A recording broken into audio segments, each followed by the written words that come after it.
What's up, everybody? Welcome back. Another episode of From the Pink Seats podcast coming to you. We've been away for a little bit, but we're back, and I would say we're better than ever with a Sun Bowl recap. The Cards come out victorious, leaving El Paso with a sweet little trophy and frosted flakes in their apparel. Praise the sun. Let's go. You mentioned them taking it serious. I think I remember all of us saying like, "Oh, I guarantee he runs a trick play, quarterback reverse double pass of some," and we didn't see any of that bullshit. They Hell just came yeah. out and played football.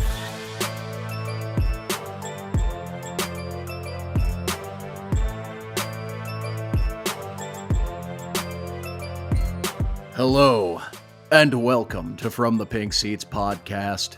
The winter breeze in Louisville, Kentucky is a raider sailing along the shores of the Ohio River. That's all I got. That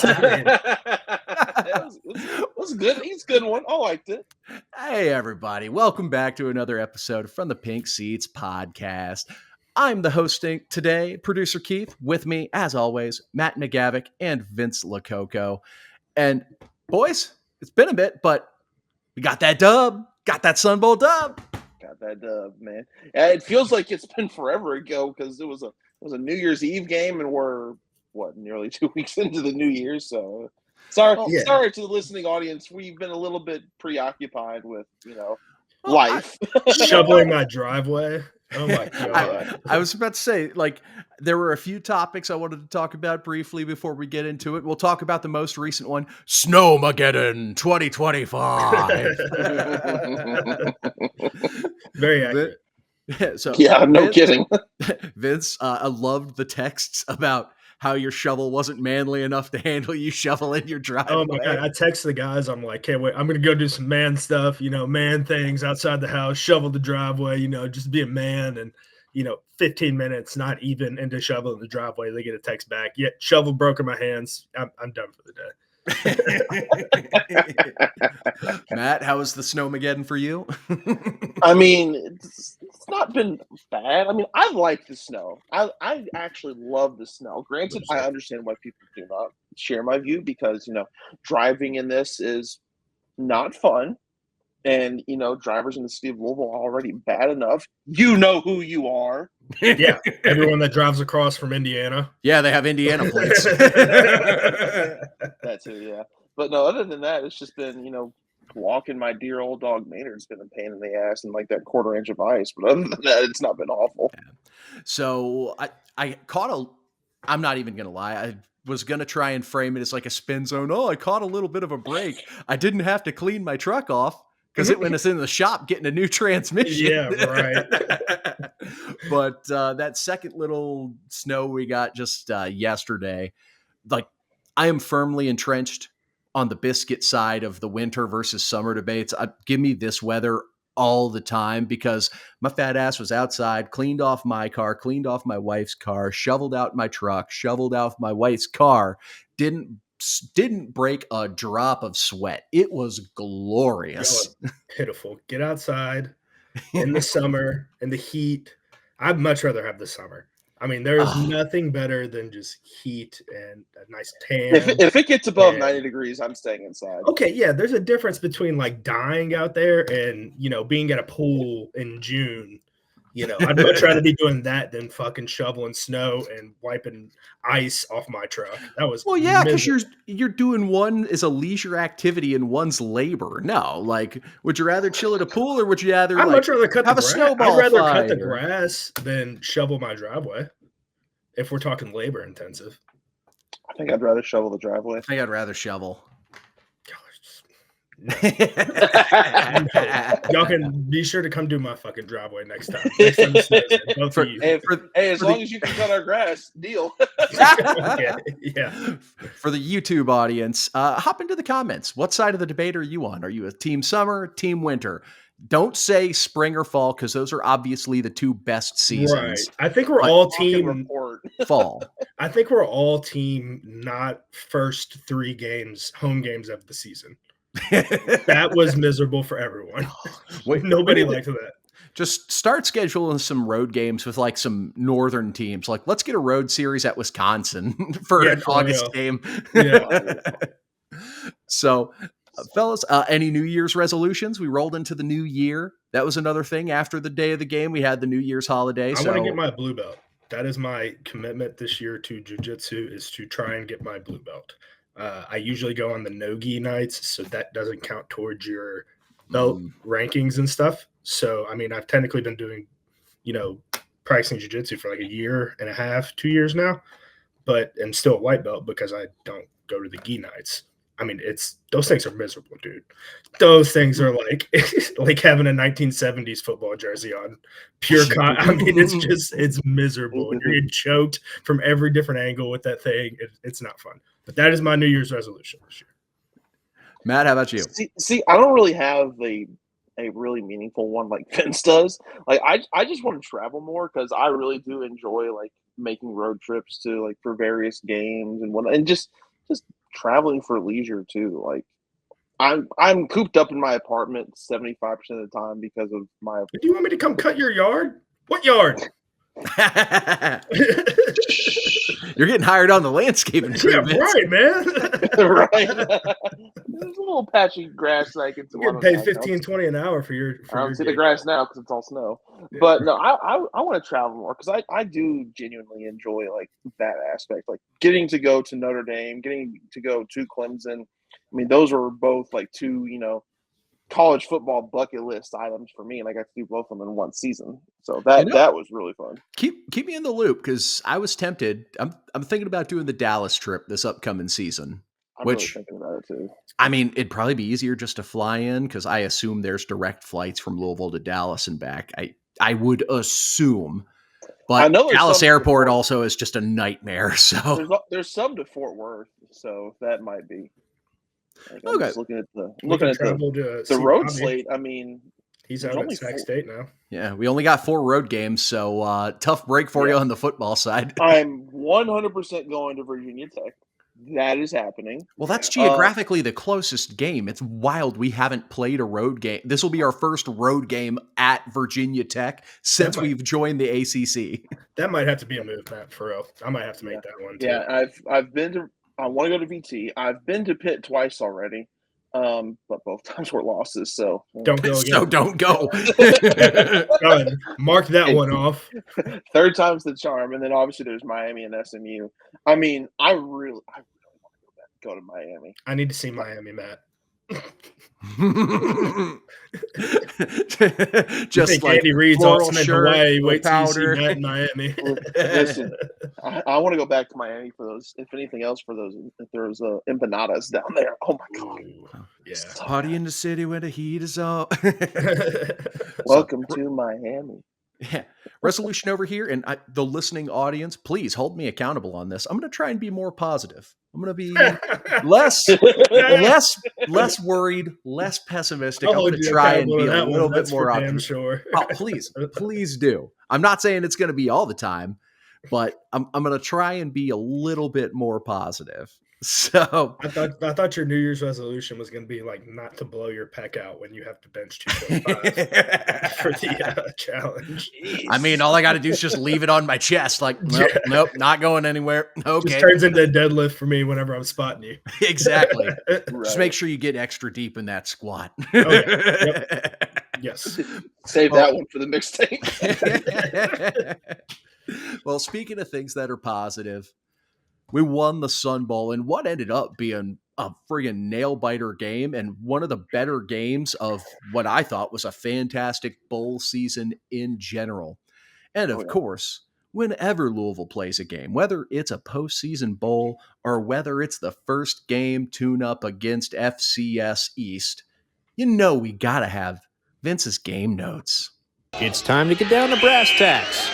It's Vince's game notes with Vincent Lococo. Now, Keith, I wish we started off the season with FCS, Mid-East, Southern, A&M, like the school down the road, but unfortunately we don't every year. We start off with tough competition. I'm kidding. But, this game for me was rewatching it was fun. I remember while I was watching it, not sure about you guys, but I had zero even when it came down to the last couple of plays of the game, I had zero doubt in my mind that we weren't going to win that game. It felt like we were in control the entire time, and there was no situation where, felt like we were going to lose. So, Keith, why don't you roll the film for me, and we'll get it going. Now, the first thing I love right here is I have all the guys' heads circled, and that's because they're getting ready to run a mesh concept and knowing in the huddle, they're going to have to know their path and they're going to have to know their flight pattern and being able to, in particular, Colin Lacey right here, this plays a bust from Colin or somebody in that, and whoever's running a route, because you'll see at the very end that there are guys pointing at each other. Keith, hit the next clip for me. I believe Lacey was supposed to keep going with this and keep running with this. And I'm shocked he didn't, being the heads-up football player that he is, because that side of the field, there's nobody covering that. There's no shot in hell that safety is going to be able to flip his hips and make that play. So I'm really shocked that he didn't just keep taking off with it. But hit the next clip for me. You'll see why it's a busted play. There's three guys stacked over top of each other in one spot. Now, granted, we do make the reception. We don't get the first down, but it's a good draw up. It's a good play. I didn't mind it because we were trying to get Harrison in the rhythm of things and try and get him going. Hit the next clip. You'll be able to see how I know it's a busted play. You have the arrow, circled hand, one guy pointing, literal finger point, and you can't see Lacey right there, but I think Lacey's pointing too, which I think it's funny. It doesn't look so funny when you lose, because then we're sitting here like, look at these guys, busted play right off the gate, blah blah blah. No, but now you can be like, haha, Spider-Man meme. Exactly. I was laughing at this play in general just because this was a Looney Tunes looking ass tackle the way that on this specific play. It really was. And it's like, oh, so this is how we're setting the tone today, huh? All right. Hit the next clip. This is how, the tone was really set for the game, in my opinion. Obviously anybody's going to shout out the Florida game, Sugar Bowl game, anytime you have a pick six, essentially to open the drive. So that's just what made me think of that. Nicholson's pick six that he had right here was a great read on mesh concept.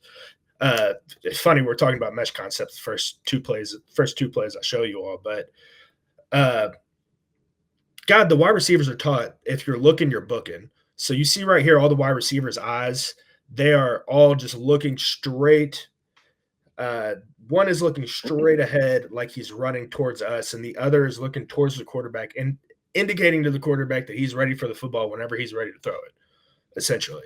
And the DB knows that. Nicholson knows that. It's in man coverage right here. So these wide receivers, number 12 thinks he has his guy beat. You see the pick right there getting ran. I was about to say, that's just a block. So he thinks number 12 is already like, oh, I got my guy beat. Let me get the ball, indicate to the quarterback that I'm ready for the ball. Hit the next clip, Keith. You'll be able to see where it's, Nicholson just sits on it. And the 12 is supposed to keep going and keep carrying this out. Nicholson's supposed to, in all reality, run with the wide receiver that he's covering. They're in man-to-man coverage, one high safety. But he makes a heads-up ball play right here and just settles his feet and he can see that his hands are broke right there. He's not pump faking. Tom Brady can't do a pump fake this good right here. His hands are broke. He is throwing the football. So he is, making a heads-up football play to sit on it. Next clip, we'll be able to show where he sits on it and breaks on the ball, makes the interception. But what I love at the end is the last clip that we're about to show is the extra effort to get into the end zone. Mm-hmm. Things like this is why I tweet out, like, bowl games matter. Like, you just can't. Kids are laying out into the end zone to get every inch. I'm sure some thought process in his head, this is going to make for a cool picture. But diving in is also extra effort in this situation. Notice there's two hands on the football. That'll come into play later on throughout the game. Hit the next clip for me, Keith. Okay, so we're praising Nicholson, and Pete Thomas, he used to hit me with this one all the time. He'd say, Coco, we pat you on the ass and you shit in our hand. And that would be whenever I would, I'd draw up a great card and Pete would be like, this is awesome. This is exactly how Clemson's blitz looks like. And then he'd look at the next card and he'd be like, you forgot to draw the fucking free safety. How is the scout team going to know that there's a free safety on the field when there's not one drawn? So it's that same situation right here with Nicholson where I mean, honestly, his hips get opened up. Keith, show the next clip right here. It's nothing but a deep post. He's trying to get in his blind spot, which he does. He sees that, I mean, Nicholson just doesn't have the leverage for the route that he's going to be trying to run, and he decides to break it off a little bit. He doesn't break it off early, but he decides to like tighten his route up instead of just keep going with a little bit more of an outside release. Just go ahead and straighten it up vertical because I can run right past Nicholson. And the next clip will be able to show that, and that's what he does. I mean, once he realizes he can just run past them, it's essentially game over, boys. I mean, you just take the top off. And what I don't like as well is the pad leverage. As Keith, if you go back to the or pad level from Nicholson in this, I mean, he's down in this, but you see right here to the next clip, granted he is having to run, but he's high. He's just high in this clip. It's bad leverage, and he's high. And I mean, he's fucking probably tired from just having a big six. So, I mean, yeah. How obviously this is butt naked open. Yeah. We see a lot of quarterbacks in college, especially miss this throw, especially bowl game quarterbacks. So not to take anything away from Washington, that was still a hell of a throw to put it on. And he damn near got back into the play and then threw a dude straight on top of his chest and took him out of the game. I was about to say it was a double whammy because, I mean, he got hurt after that. Not only giving up the big play touchdown, he got the wind knocked out of him, literally and figuratively. Yeah. Not good. He had a way. I mean, to go from the ultimate high, that's the corner position, boys. That is corner right there to the T. You are up here one moment, and then it is a rocket ship straight down to the bottom. But we love him nonetheless. So next clip for me. So we have a huge run right here from Isaac, but what I'm going to highlight is this offensive line. Next clip will be able to show it a lot better. They are at least 2-3 yards downfield. Look at this hole right here. It's that I had to rewatch this play 2 or 3 times, guys, because I thought that was the center. I thought that was Pete Nigra and the guard just climbing up. That's really the guard and tackle blocking down and driving their man downfield across the line of scrimmage. And I mean, I'm fairly confident any of us could get probably about 5 yards on this play if there's a hole in it. I'm just fairly now we'd get tackled, likely get hurt, but we get 5. I mean, Isaac right here turns this into a huge play, and it's all started with that offensive line. I mean, they had a huge day, dominated the line of scrimmage running the football, so you got to love that. Next one for me. At first watch, I was pissed because I'm like, why is Lacey standing straight up? I mean, I'm like, what kind of wide receiver stance is this? Look at everybody else's stances, and look at Lacey at the top of the screen. But what I don't know won't hurt, I guess. Because hit the next one for me, Keith. You'll be able to see Lacey lolls off the line of scrimmage, literally is walking off the line of scrimmage. Takes like 2 or 3 steps. Nate runs a wheel route right here. And I mean, great job by Lacey to just snap it off it right as soon as Nate comes across his face, just snap it right off his end and, find a hole and get open, which is exactly what Lacey does. The next clip will be able to show it a lot better where Lacey's at. Now, I wish Harrison would have threw a better ball. But I kind of see what he's doing here, leading him into the end zone a little bit, but he's also leading him into 2 guys that are about to knock Lacey's head off. Woo. So next clip, hit the next one for me. There's 1, 2, 3. There's 4 guys right here. Lacey broke 4 tackles to get into the end zone right here. Bowl games matter, boys. This kid broke his fucking collarbone. Yeah, that's so this is the play right here where I got emotionally invested in the game. I was like, okay, this is sort of like a sort of cool down for the season / like, let's see what we got going into spring ball. And then Lacey makes this play and I'm like, oh no, we're going for the dub. Okay, let's do this. Yeah. Yeah. The fact that he scored from 5 yards unreal out was contacted by 3 different guys is insane. Yeah. Especially for a guy who just broke like a major bone and was out for an extended period of time. Like, don't get fucking hurt in training camp next year, Lacey, please.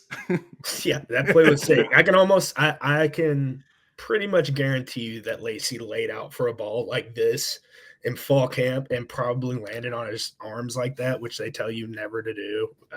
That's a bet. That's just a guess, an educated guess based off how I've seen guys break their collarbones, specifically at the wide receiver position in football practices. But I'm so happy he's coming back next year. This kid's going to be a beast. Next one for me, Keith. I like it, but I don't. A lot of people want to go under center right here in this situation, 4th and 1. Shotgun, there's a lot more rooms for error in the snap. Obviously, it has to get back to the quarterback's hands. He has to catch it.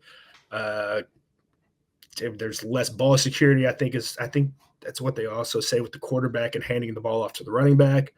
But honestly, it's not that bad of a play when you look at the next clip. But the offensive line gets owned right here. Sorry, it's the one after this, but stay on this one for a second, Keith. You see how the feet circled of the defensive lineman? I mean, he's straight diving at ankles. That is a hard block. That's another reason why guys just like going under center in this situation.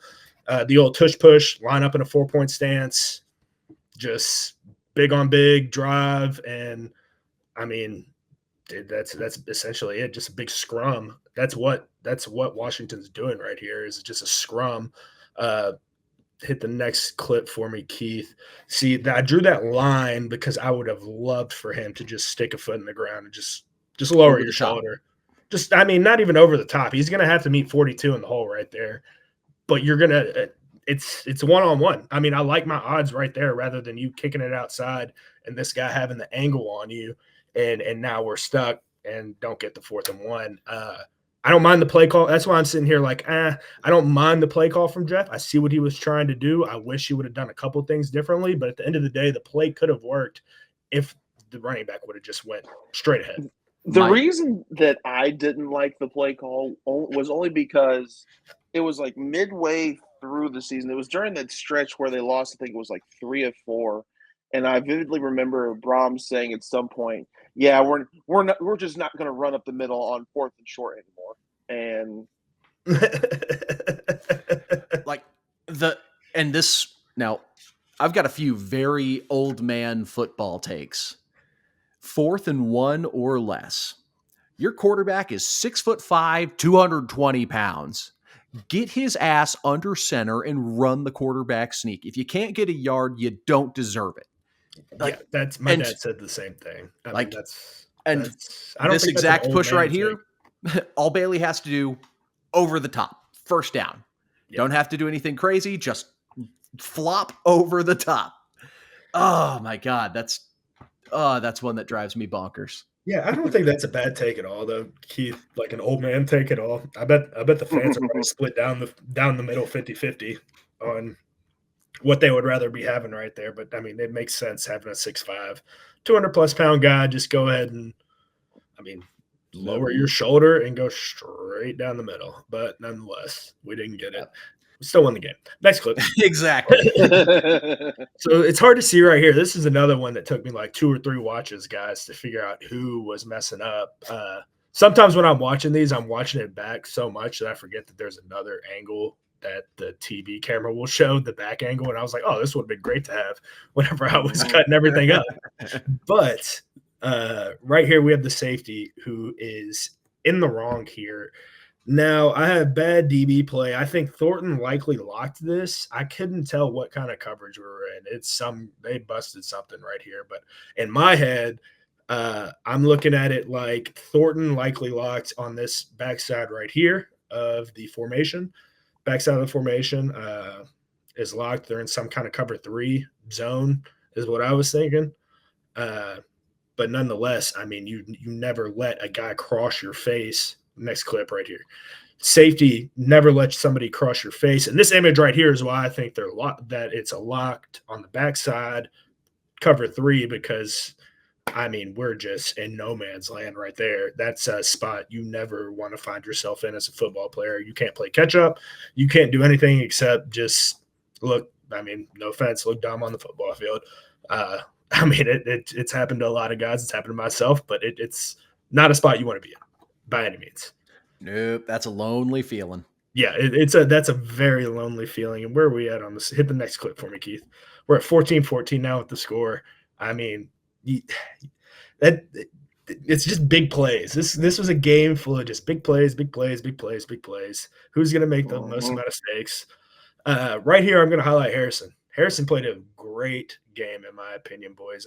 Right here are 2 throws that Tyler made some exceptional throws on the year, but I did not think that we were going to get this kind of quarterback play from this kid today.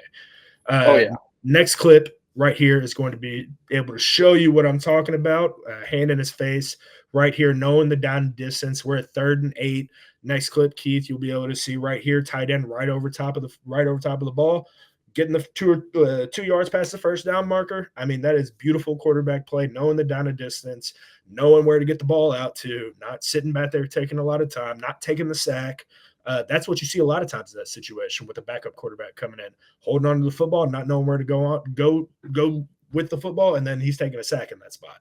So that was awesome to see. This next one right here was a dime piece, boys. Oh, this is like top 5 ball on the year. For me, for sure. And I don't. It's not like 1, 2, or 3. Tyler definitely holds those. That one at Notre Dame was sick. Oh, so sick. Yeah.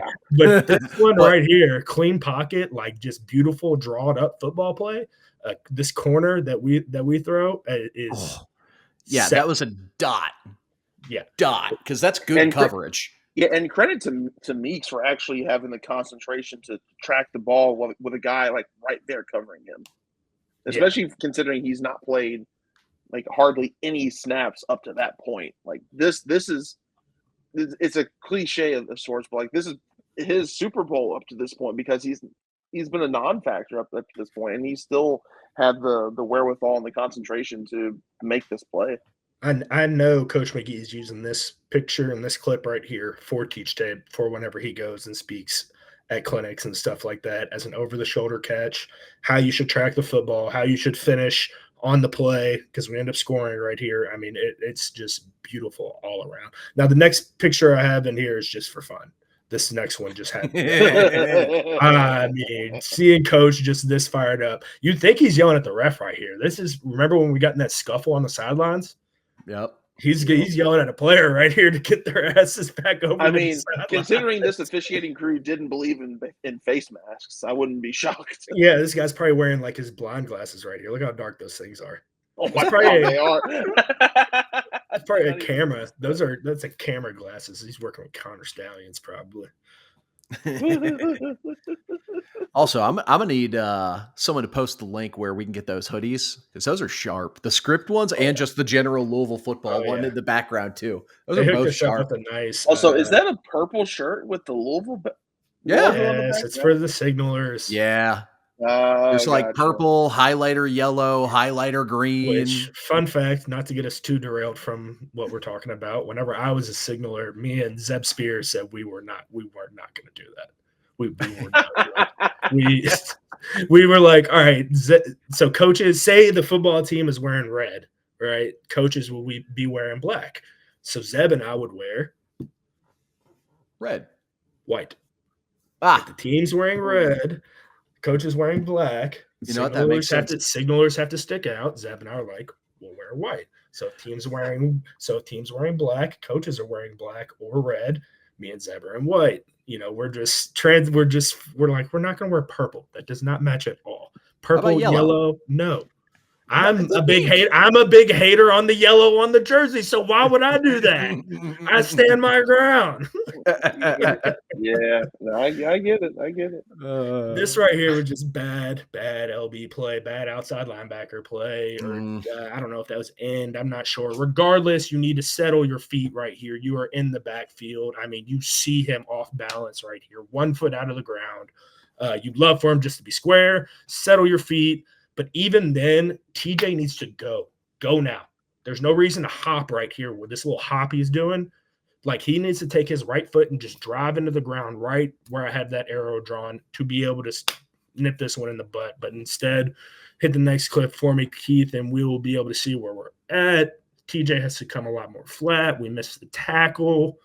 And next one is going to be able to show where we're at. And 30's getting driven down the field. It's just a bad clip. What I hate the most out of this is I can see Stanquant loafing in a snapshot picture. You know how you can tell is you can see Ramon bent over, and I know Stanquant Clark's faster than Ramon per year. Mm-hmm. Why is he catching you? That's like stuff that like you see, which it's a bowl game. I get like whatever you want to say about it. But I mean, that's stuff, that little things that people you just need to eliminate. You eliminate loafs like that. You never know what happens if 30 comes off his block right here, hits the ball out, and the ball's sitting there at the 1 yard line, but Saquon's loafing, and then that wide receiver peels off and they recover the ball. They have a first down and they're at the 1 yard line.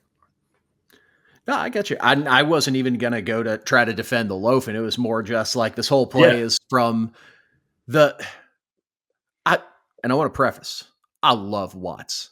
He can, in this game, he blew a couple dudes up. Yeah, just break down and make the hit. You don't have to murder someone on every snap, man.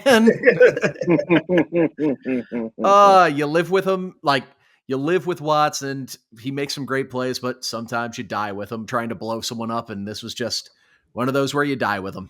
Yeah, I mean, that was yeah. Next one here, more positive thoughts. This is a great draw up from Jeff. Great execution by the guys. Great ball from Harrison. Beautiful play right here. It's too high safety, right, guys? And the receiver closest to the hash, the number 2 receiver that we're looking at, is, really the key for this entire thing. He has to pull that safety over to him. Same with the receiver at the top of the screen. He's extremely important as well. He isn't just going to run a vertical like fade and go more towards the sideline here. He's going to dive in a little bit and attack that safety to ensure that he gets pulled out the other side to create a middle of the field open situation for Nate to take the middle of the field and score a nice touchdown here. Now, picture this. If that safety moves off, go back to the last one, Keith. If that safety moves off, then we're hitting the number 2 receiver right there. And it's a shitty situation for that DB, both those DBs to be in. There is no winning situation for them in this. It's probably like a 90% touchdown, 95% touchdown type play for Jeff. Then you can go to the next one. Nate just wide open in the end zone. You see in this image right here where the safety had to get pulled off to. Like, that's completely off his landmark. You see the safety at the top of the screen having to play catch up off his landmark. It's a lose-lose for him. It's a beautiful play call. And Harrison did a great job just playing pitch and catch. Now, the thing that cracks me up about, like, simple things, because there's a couple ways to beat cover 2. This or just run the damn ball. Yeah. And this just makes me think, remember like week 4 or 5 of the NFL season where all the analysts were like, we should ban the cover 2 because offenses can't beat it. Bro, like, how do you can't ban a coverage. Like, you can't ban a coverage. It's like, so beat stupid. it. Are we going to ban the 2-3 zone next? Like, Cal would probably be thrilled. Cal and Kenny Payne would be thrilled in Arkansas. All right, boys. It would not be the last Vince's Game Notes of the year if we did not talk about the Louisville fullback great Dwayne Martin. This absolutely is a hammer of a block. This is amazing. This is hard. Like, just thinking about the collision right here that Dwayne likely gave to him, but he also felt was probably not a fun one. But hit the next clip for me, Keith. He's delivering the blow right here. He is 100% the hammer in this hammer nail situation. Love even more. Lineman downfield blocking. Look at this clip. Renato Brown is multiple yards downfield. We have both guards and the centers downfield. Wide receivers downfield blocking. This is a huge play for us. Next clip. Guys downfield blocking. Receivers. I talked about it multiple times on the show. Receivers downfield blocking are how these big runs get sprung. And he's not even going to pancake this guy right here. And it's a lot of times it's just getting his way, just getting his damn way. And the running back will make a decision based off you. And if you get tackled in that situation, we can live with it. But at least there's the effort of you making the block. And that's what you see right here from the wide receiver. Hit the next one for me, Keith. Renato Brown, shout out to him again, downfield in this picture, multiple yards downfield, but go back and forth between go back to the last one. You see just how far downfield he went. Now go forward again, Keith. You see what just a small little block can do. And he probably, last clip here, gets an extra, 30 yards on this play of just effort from the other guys. It's incredible. Yeah, this was a beautiful play. And God, I love Renato Brown 15 yards downfield on a run play making blocks. Oh, And go also- to the next clip. Go to the next clip. See where we're at. Look at where he ended up. I mean, this is insane. Oscar Brahm's loving this over there too. I can see the smile on his face. Yeah. Yeah. I wanted Duke to bust this one bad. That was one of, if we talk about our preview pod, I think Duke Watson busting a big one was part of one of the lines I tried to sprinkle for a touchdown over X amount of yards. I think he did, yeah. Well, he didn't get the touchdown, but he did pop this big run right here. So, but no, just that's good teach tape. So 2 things on this play, boys. One, whoever called this play 100% plays college football 25 because this play in the red zone is also unstoppable. So hit this next clip where it's not the jet sweep, it's a handoff, or the touch pass that we used to do with Sad. It's a handoff. So Harrison doesn't get the passing yards on this. Right, Matt? This is rushing yards. Mm-hmm. So next clip, you can't tell me ball games don't matter. You can't say it. Can't say it. This kid broke his collarbone during fall camp, and he's out here lowering his shoulder to get in every inch for this touchdown. I mean, also, and the blocking right here from the wide receiver. Go ahead, Keith. Yeah, hell yeah, Chris Bell. Put his ass in the dirt. Get him. Exactly. And just, I mean, it's effort, man. The bowl games are execution and effort. And we just, I mean, I love it. Love it, love it, love it. Next one. Oh, who put special teams in here? Who put the punt in here? Oh, Keith, hit the next one. Who did that? Oh, my God. He down that in the 5. Look at that. Somebody should special teams, special times. Next clip. All right, so don't love this right here. Again, we cannot have a receiver cross the safety's face. I don't like at the pad level at the start of the play right here. I don't know why we're walking around and not in the defensive ready position. I mean, it's just bad. And the next clip will be able to show you he didn't. If you go back and forth between these 2 pictures, Keith, his pad level didn't change. Yeah, that's the start of the play and the end of the play, and his pad level didn't change. Like that's not good. That's how you get beat across your face. You're not somebody running full speed. It's going to be so much harder for you to react and move and go, opposed to you just being in a football ready position and opening your hips and running after him or getting hands on, not letting him cross your face. Yeah, that was a frustrating, very, very frustrating play for me to go back and watch. Personally, just the effort bothered me a lot. Next one. So I didn't want to get every single picture in this clip because it would have been like a lot because there was a lot of missed tackles, this was just ugly. But regardless, Keith, Matt, if you all want to go off on this play, go ahead. I'm going to say 6.62 seconds, 7 seconds is way too much time in the pocket for anyone. Mm-hmm. Yep, and it was the story of the pass rush for a lot of the season, which is wild to say because we actually did get a few sacks this game, but just too much pressure and not converting the pressure into sacks. And this was this was that annoyance of all season just personified one last time. Yeah, they'll just get you one last time. Yeah. Keep you honest, Keith. and even if they had action in this game, it probably would have been the same story because even though the stats will say per a sack number, it'll say he had a quote unquote down year, but he had just as many QB pressures as he did last year. He just couldn't get home on as many of them. Yeah. Next clip for me, Keith. So this is I thought this was good coverage in my initial watch, and then this is one of those ones where you see the different angle and you're like, fuck.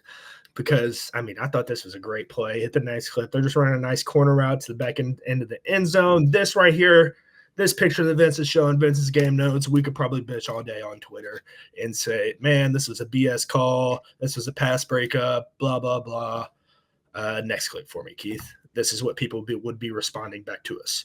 They would then respond back to us and say, you guys are a bunch of idiots. He started grabbing his arms right here. This is 100% a pass interference. So, man, this is frustrating. You can't have plays like this happen at this spot in the game.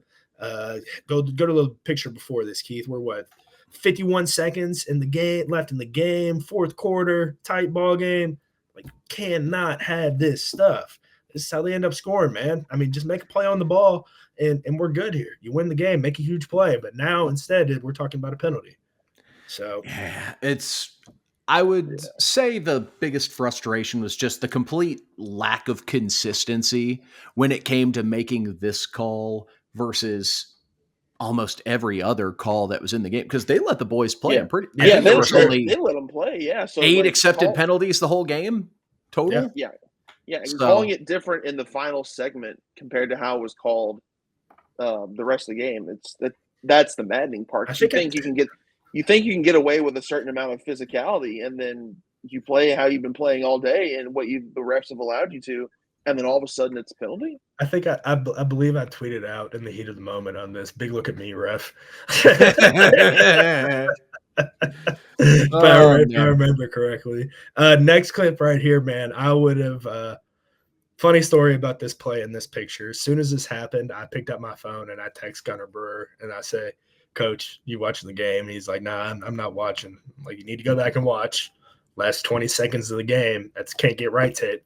Quarterback reaching out for the foul line like this. Now, I said earlier in Vince's game notes that reaching over the foul line with two hands is going to come into play.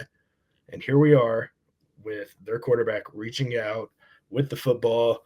They have to go back and review it. Now, everything works out in Washington's favor in this situation with the fumble and all that stuff. But let's say it doesn't. You just effed up could have been one of the bigger plays of your career based off of what Brew likes to call it a big look at me moment. It's like, just run the offense and if you can't get the yards, you can't get the yards. I'd rather live to see another down than there be a turnover and the review process and all that stuff. I mean, this was nuts right here. I mean, this was a terrifying 2 to 3 minutes.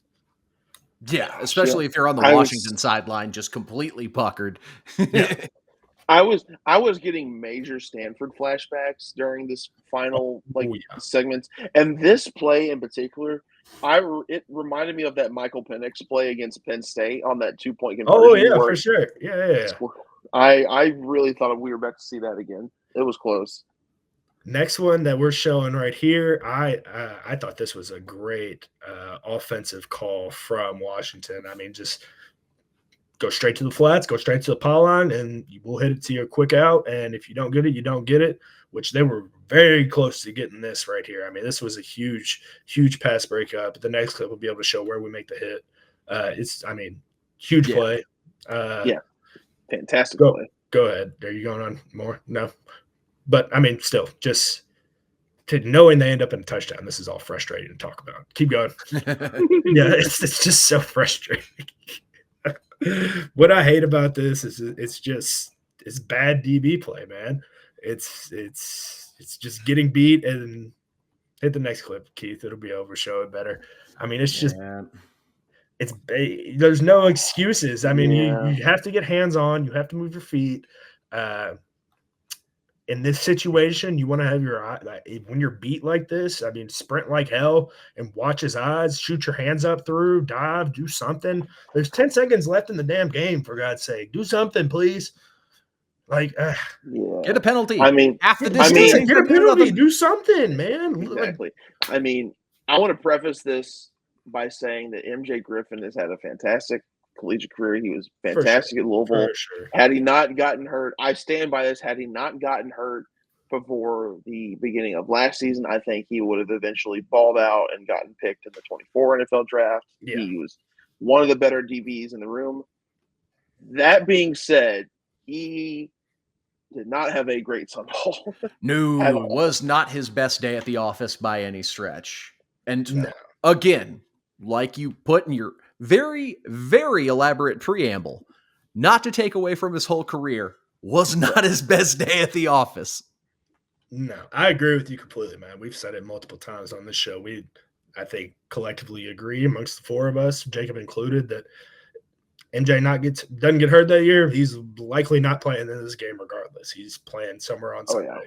So it was very unfortunate game, but I'm sure he'll bounce back in a bowl game or a pro day of some sort. Or I Oh, feel for like sure. he's probably one of those dudes that likely needs to get his knee a little bit more healthy in this draft process. And, I won't be surprised if MJ Griffin's on an NFL roster come next fall by any means. I mean, Right.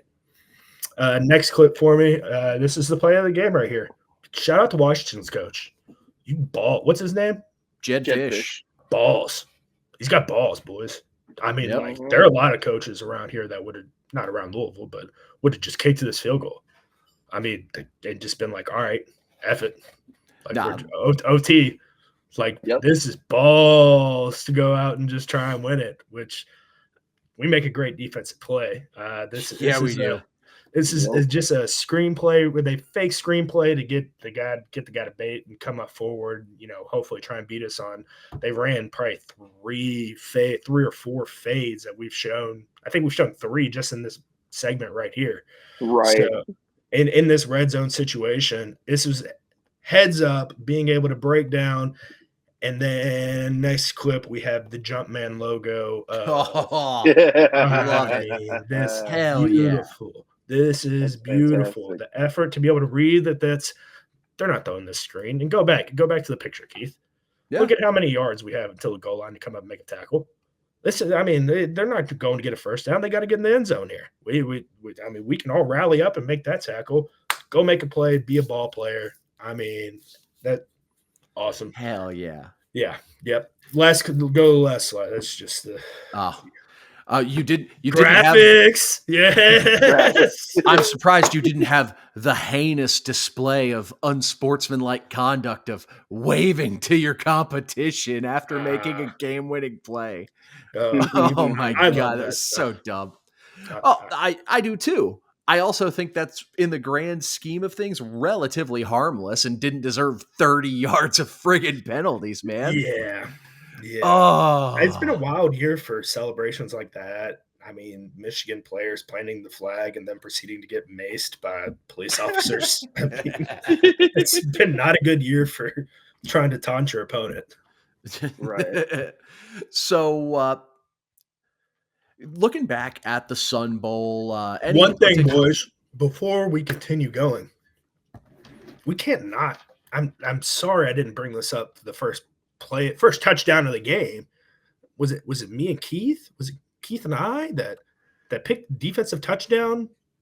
Or was it Matt and I? I think it was Matt and you who picked defensive. I think it was you and I, Vince, who picked the defensive special teams. I had Nate Dogg touchdown. That was awesome. And Meeks was on the tip of my tongue of guys that I was like, touchdown, maybe too. I swear to God, hand up, swear. No, maybe we need to do a betting segment for next season. Shit. So, audience, that's when we start missing. As soon as we start playing with real money, that's when things miss, and that's when we start doing bad. And I can't pay my mortgage, and I can't even make it to the wedding. And well, you know where you can play with a future sponsor of this show. Waiting for that to happen. You got me. So I was waiting for an ad read too. So no, but you have a chance to go back and watch. And I took a couple of little observations from the game, and we talked about a few of them. One of the ones, and again, it goes back to the "don't tell me bowl games don't matter" rhetoric. Like, I'm so happy Harrison Bailey got to have a moment. Like, it was rough early, and all of Louisville Twitter, I was including, really wanting to have that short leash. Come on, let's see the kid. Come on, get deuce. So, but they stuck it out. He found a rhythm, and I'm really happy he got to have that moment. We got that like still shot of him like holding the ball up in the air, looking up after they finally clinched the game, and I'm like, hell yeah! The one I loved was the interview at the end with Jeff complimenting him, saying we had great quarterback play, something along the lines, and patting him on from our quarterback Harrison. And he just looks over at him and patting that. And I'm just like, this is awesome. This kid's getting to have his moment. That's what it's all about. That is what it's all about. That's why you pay attention the entire football season. I mean, I felt guilty of this 100% in Coach Petrino's offense whenever I was a college football player. Like, I'm on scout team. I don't think it matters, blah, blah, blah, whatever. Like, when all reality is you should be in your playbook and you should be learning things and trying to pick up as much as you can, because you never know when you get put in a situation like this and have to have your number called upon. You get to make a big play or go out there as a starting damn quarterback and win the game and get to put your name in the portal, and now you look good. Yeah. And I mean, Yeah, he was a got good film. soldier, busted his ass for 2 years, being a good little soldier, sitting behind quarterbacks in the offense. So hope that he's able to find a destination, get the starting job, and get some play, because he's obviously got the goods. Like, that was a friggin' dot, and I'm still just gassed about that one throw he has. Like, he obviously has the stuff. I like the fact we didn't run Isaac and Duke into the ground. I think there was only 28 carries combined between the two. So happy we were able to get away. Shout out to Colin Lacey for getting some reps in the backfield in this game to spell those two.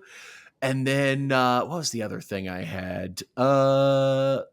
Just it was cool to see the staff treating the game like a real game, actually playing to win, not trying to just spring ball and develop the team, which we weren't sure of going into the game. Because, I mean, we didn't really get a fair sample from the Holiday Bowl last year, because that was just good night Irene from the get-go, it seemed like. Yeah, that jerk quarterback just had to come out and ball out. I wonder what he's doing now. Probably super successful and handsome. That was good. That was really good. Time is a flat circle. But any post-game observations from you guys, things that you saw that you enjoyed seeing, or things that you wish you could have seen more of?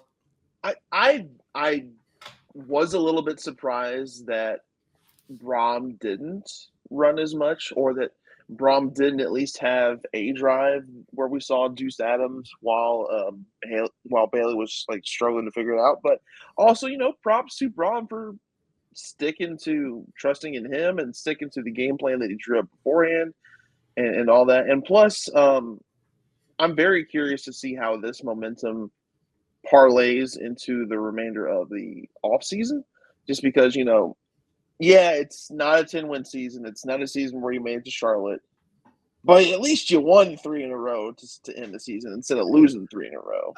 Yeah, so, I've been on a team with the Heisman Trophy winner, losing 3 in a row at the last 3 games of the season, and it still sucked. So winning the last 3, I'm sure, is a lot better. I was going to save this take for the next episode, which is going to be the season recap episode as a whole. But like, I feel better about this year than I did the 10-win season. Now, maybe that's just because we ended on a high note, but and I'll talk more about it in the recap episode. Don't want to give away all my material now, but that's a little something to chew on. Hop into the comments. Did you like the 10-win season more? Do you feel better about this one, even though we only went 9-4 as opposed to 10-3? So I think, Keith, the thing that you mentioned, what was the question you asked about things we wanted to see or wish we would have seen and we're happy we didn't see? You mentioned them taking it serious. I think I remember all of us saying like, oh, I guarantee he runs a trick play, quarterback reverse double pass of some sort. And we didn't see any of that bullshit. Hell yeah. Came out and played football. Missionary and eye contact football. That's all you need. Hey, Jeff knows what's sexy sometimes, man. So, if anything else left on the table, or we go ahead and send the audience home happy with a dub? No, I think missionary and eye contact is a good way to end things. That's all you need, baby. Well, thank you all for tuning in to another episode From the Pink Seats podcast. If you're listening wherever you get your podcasts, don't forget, hop in, leave a review. And if you're with us over on youtube.com, make sure you go down there, hit that subscribe button if you like our stuff. We got basketball stuff too for those of you who enjoy round ball. So we got a whole bunch of that content coming out. Leave a like, hop in the comments. We'll have some mailbag episodes queued up this offseason as well. So stay on the lookout for those. On behalf of Vince Lococo and Matt McGavick, I'm producer Keith. Thank you all for tuning in to another episode of From the Pink Seats podcast. And as always, go Cards. Juan Soto still sucks.